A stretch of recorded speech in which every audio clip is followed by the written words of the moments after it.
ஒரு 5 மினிட் ஃபங்ஷனுக்காக யாராவது மேக்கப் பண்ணிப்பாங்களா? ஆனா என்னோட கிளையண்ட் பண்ணிக்கிட்டாங்க. ஏன்னு நான் வீடியோ எண்ட்ல சொல்றேன் பாருங்க.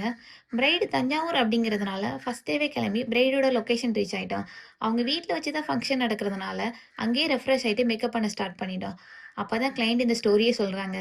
அவங்க ஃப்ரெண்டுக்கு நான் மேக்கப் பண்ணியிருந்ததுனால, இவங்களோட ஃபங்ஷனுக்கு நான் தான் பண்ணணும் அப்படின்னு அவங்க பேரண்ட்ஸ் கிட்ட சொன்னதுக்கு, அவங்க சொன்னாங்களாம், அவங்க எப்படி ஒர்க் பண்றாங்கன்னே தெரியாது. எப்படி நம்பி புக் பண்ண முடியும்? அப்படின்னு அவங்க கேட்ட அந்த ஒரு ரீசன்க்காக என்ன இந்த ஈவென்ட்க்கு புக் பண்ணியிருக்கேன்னு சொன்னாங்க. அப்படி என்ன ஃபங்ஷன் கேட்டா, மாப்பிள்ளை வீட்லேருந்து சாரி கொண்டு வருவாங்க. அந்த சாரி சேஞ்ச் பண்ணிட்டு போய் நிக்கணும்டா, உறுதி பண்ற ஃபங்ஷன் அப்படின்னு சொல்லி சொன்னாங்க. இந்த சின்ன ஃபங்ஷனுக்கு என்ன புக் பண்ணியிருக்கீங்க அப்படின்னு கேட்டதுக்கு, இல்ல என்னோட ஃபேமிலி எல்லாரும் உன்னோட ஒர்க் பார்க்கணும்னு சொன்னாங்க. பார்த்த பிறகு என்னோட கல்யாணத்துக்கு நான் உன்னையே புக் பண்ணிருவேன் அப்படின்னு சொல்லி சொன்னாங்க. அப்பதான் எனக்கு ஒண்ணு புரிஞ்சது. நமக்கு நம்ம ஒர்க் மேல இருக்க ட்ரஸ்ட்ட விட, நம்மளோட கிளையண்ட் நம்ம மேல அதிகமாவே ட்ரஸ்ட் வச்சிருக்காங்க அப்படின்னு.